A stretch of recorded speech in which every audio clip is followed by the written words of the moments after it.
தொடர்ந்து நடந்த நம்ம தேர்தல் மாணவர்களுக்கு எதிரான கொடுமைக்கெல்லாம் ஆரிசல்ல உடனே அதுக்கு பதிலடியாக உடனே ட்விட்டரில் தெரிஞ்சார். ஆனால் 41 பேர் கருவில் இறந்தாங்க. ஆனால் மாரி செல்வராஜ் வந்து வாயை திறந்தாங்க. இல்லை பதிவு நான் போட்டேன், ட்விட்டர்லாம் போட்டேன். இல்லை புரியல, எல்லாத்தையுமே மாரி செல்வராஜே பண்ணணும். இதில் புரியல. இப்போ புரியுதா? நான் கேட்கணும் திருப்பி, நான் திருப்பி கேட்ட தாங்குவாங்களா? இதான் நீங்கள் பண்ணி நான் எனக்கு பார்க்க நேரம் சரியாக போகுது.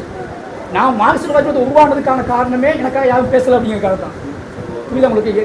திருப்பி திருப்பி எல்லா சுமையும் எங்க மேலேயே ஏற்றாங்க.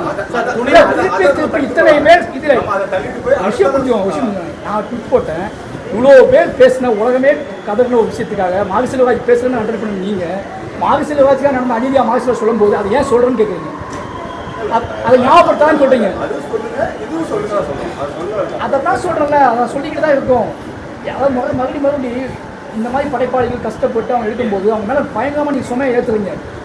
நாங்களே 1000 சுமையோடு தான் அந்த படங்களை பண்ணுறோம். எங்கள் ப்ரொடியூசரை கன்வின்ஸ் பண்ணி, சென்சாரை கன்வின்ஸ் பண்ணி, நடிகர்களை கன்வின்ஸ் பண்ணி அது ஒரு கமர்ஷியல் ப்ராடக்டாக மாற்றி இவ்வளோ திருப்பி எங்கிட்ட வந்து ஒரு படம் இதை செஞ்சீங்களா?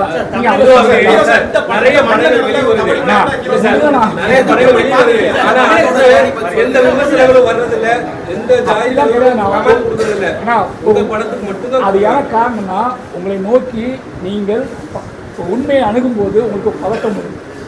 உங்கள் கண்ணு முன்னாடி ஒரிஜினலாக உன்னை பார்க்கும்போது நீங்கள் உணர்ச்சியை கடத்தி ஆகணும். அது உணர்ச்சி பயமாக இருக்கலாம், மரியாதையாக இருக்கலாம், பிரியமாக இருக்கலாம், அல்லது வந்து என்ன சொல்லுது சரியான சொல்லிட்டான்னு கை கட்டலாம், இல்லை இப்படி சொல்கிறானு கோவம் வரலாம்.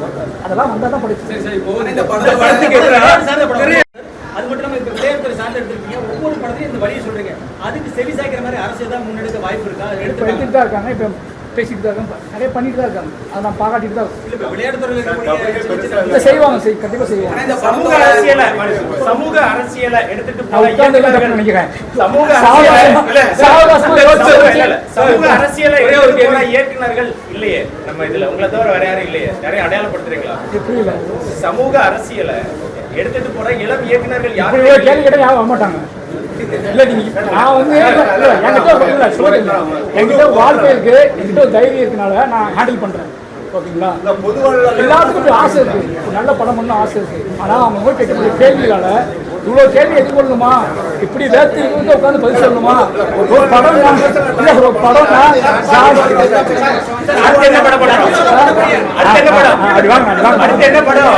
தனுஷா படம் பண்றேன். தனுஷா படம் பண்றேன். தனுஷா படம் பண்றேன்.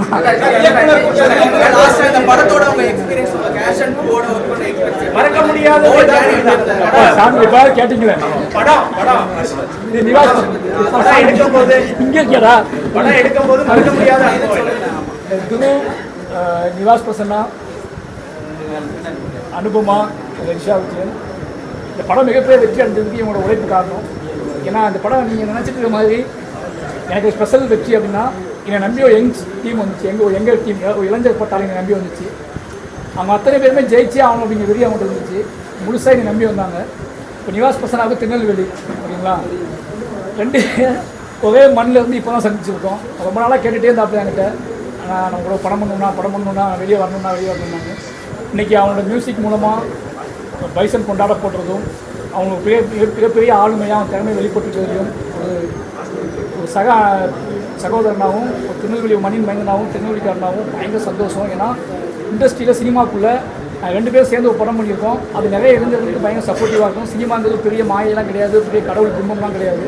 யாராக வேணாலும் நீங்கள் எந்த துறை வேணாலும் ஜெயிக்க முடியும். திருப்பி சினிமாங்கிறது பெரிய விஷயம். சினிமா எல்லா ஆர்ட் ஃபார்மும் ஒன்று தான். நீங்கள் திருப்பி சினிமா பண்ணால் மட்டும் அதை பயங்கரமாக பேசுவீங்க. சினிமாங்கிறது ஒரு ஆர்ட் ஃபார்ம். அந்த ஆர்ட் ஃபார்மும் நாங்கள் நிரூபிச்சிருக்கோம். அப்போ துருவ வந்து அதான் உங்களுக்கு சொன்ன மாதிரி பெரிய நம்பிக்கை. இந்த வெற்றியை நான் முதல்ல வந்து ப்ரெசென்ட் பண்ணுறது துருவோட உழைப்புக்கு தான். ஏன்னா அப்படி ஒருத்தர் உழைக்கும் போது நமக்கு வெற்றியை நம்ம வாங்கி கொடுக்கல அப்படின்னா நம்ம கற்றுக்கிட்ட இவ்வளோ ஆர்ட் ஃபார்ம் வேஸ்ட். நம்ம நேரம் செய்வோம் அப்படின்னா அந்த பயம் மட்டும் தான். இந்த படம் பண்ணும்போது பயஞ்சான்னு கேட்டிங்களா? துரு ஜெயிச்சுவானா, துருவுக்கான அங்கே தான் கிடச்சிருமா அப்படிங்கிற பயம் தான் இருந்துச்சு. அந்த பயம் பரிபூர்ணமாக வந்து வெற்றி அடைஞ்சிருக்கு அப்படின்னா. ஏன்னா அந்த பயம் போய் நிச்சயமாக துரு வந்து ஒரு ஹீரோவாக மட்டும் இல்லாமல் ஒரு திறமையான நடிகராகவும் வெளிப்பட்டுருக்காங்க. மக்கள் அதை கொண்டாடுறாங்க. அந்த வகையில் சந்தோஷம். அப்போ அனுபமா, ரிஷா, மதன், அமீர் சார், பசுபதி சார், நிறைய பேர் எங்களோட இளைஞர்களுக்காக சப்போர்ட் பண்ண நிறைய பேர் இருக்காங்க. எல்லாமே புதுசு. ரொம்ப சந்தோஷமாக இருக்குது. இந்த மாதிரி கேள்விகளை கேட்கும்போது நீங்கள் கேட்குறீங்க, அதை எதிர்கொள்கிற மனநிலை எனக்கு இருக்குது. ஆனால் என் டீம்கிட்டலாம் இல்லை, புரிஞ்சுக்கோங்க. ரொம்ப நன்றி. தொடர்ந்து இதை கொண்டாடுவதற்கும் எனக்கு திருப்பி சராமரியாக கேள்விகளை எழுப்பி என் அறிவை தூண்டுறதுக்கும் ரொம்ப நன்றி. நீங்கள் இந்த கேள்வி கேட்டுறீங்களா, இது அடுத்த ஸ்கிரிப்ட் எழுதும்போது இது ஓடிட்டே இருக்கும். அப்போ இன்னொரு நான் இப்போ நீங்கள் பயங்கரமாக என்னை வந்து இதெல்லாம் கேட்காம சூப்பர் சாப்பிட்டு அனுப்பியிருந்தீங்கன்னா ஒருவேளை நான் ஒரு காதல் படத்தையோ இங்கெல்லாம் கேட்குற மாதிரி ஒரு ரொமான்டிக் ஃபிலிமோட என் பொண்ணு கேட்குற மாதிரி இந்த கேள்விலாம் நிப்பாட்டிங்கன்னா என் பொண்ணு கேட்குற மாதிரி குழந்தை படமோ பண்ணுவேன். மனத்தி கணேசன், பைசன் கணேசன், எப்படி இந்த பேரை செலக்ட் பண்ணி? வந்து படத்தை நான் வச்ச பேர் காலமானன். அவங்க அப்பா வந்து காலமான சாமி ஆடக்கூடிய ஒரு ஒருத்தர். அவர் சொன்னார் என்கிட்ட. அப்போ இன்னொன்று நீ என்னென்ன பண்ணுவேன்னு சின்ன வயசில் கேட்டேன். சாப்பிடும் இந்த தொப்பி முட்டும் அப்படின்னாரு. ஓகேப்பா. அப்போ அவங்க எனக்கு தெரிஞ்சது அவர் வந்து எப்படி ட்ரீட் பண்ணுறது, அவர் பைசனாக ட்ரீட் பண்ணணும்னு நினச்சி முடிவு பண்ணேன். அப்போ அந்த டைட்டில் கொஞ்சம் எல்லா மொழியிலும் ரிலீஸ் ஆகுதுனால நம்ம பைசனுக்கு பேர் வச்சு பைசன் காலமானங்க மாறிடுச்சு.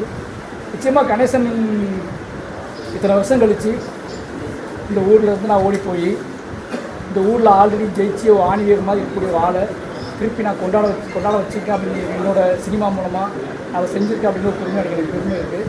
ஏன்னா அவரை தெரிஞ்சுக்கிறது மூலமாக ஒரு கபடி பிளேயர் போட்டு எவ்வளோ ஒழுக்கம் இருக்கணும், ஒரு கபடி பிளேயர் எவ்வளோ பிரச்சனைகளை தாண்டி வரணும். அவங்க ஏன்னா கபடி பிளேயர்னும் சாதாரணம் கிடையாது, அவங்க முற்கேறிய ஒரு எப்போ வேணாலும் உணர்ச்சிசப்படக்கூடிய ஆளாக இருக்கும். அப்போ சவுத்தில் நிற்கிற வாழ்க்கையில் அவன் உணர்ச்சிசப்படக்கூடாது, அவங்க எல்லாத்தையும் தாண்டி வரணும். ஏன்னா கபடி பிளேயர் தான் முக்கு கபடி பிளேயர் தான் இருக்காங்க. அப்போ ஏதோ வகையில் கபடி பிளேயர் தடமாயிடுவாங்கன்னு பயம் இருந்துச்சு. கணேசனை வாழ்க்கையை முன்வைக்க மூலமாக எல்லாரும் கேட்டாங்க, உண்மையிலே கணேசன் இப்படியே வாழ்ந்தாப்புலன்னு கேட்டாங்க. இதை விட அவர் வந்து ரொம்ப நேர்கோட்டில் வாழ்ந்திருக்காரு. நான் சினிமாவுக்காக நிறைய ஒரு கதையை சொல்கிறதுக்காக நான் சின்ன சேர்த்துக்கிட்டேன். ஆனால் அவர் வாழ்க்கையில் எங்கேயாவது நம்ப முடியாத மாதிரி நானும் அப்படி வாழலை. நான் கட்டற்ற வாழ்க்கையை வாழ்ந்தவன். அவர் ரொம்பவே ஒழுக்கமாக ரொம்ப என்ன சொல்கிறது ஒரு நூல் பிடிச்ச மாதிரி வாழ்ந்திருக்காரு.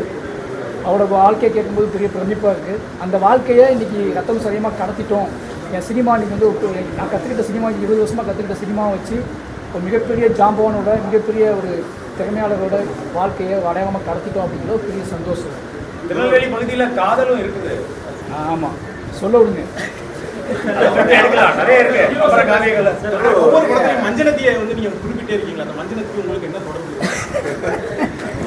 மஞ்சனத்தி அப்படிங்கிறது வந்து சின்ன வயசில் ஆடு மாடு மேய்க்க போகும்போது அந்த மரத்தோட நிலையில் தான் வைப்பேன். அப்போ எங்கள் அம்மா சொல்லுவாங்க, மஞ்சனத்தி அப்படின்னா ஒரு தெய்வம், ஒரு இறந்து போன ஒரு தெய்வம்னு சொல்லுவாங்க.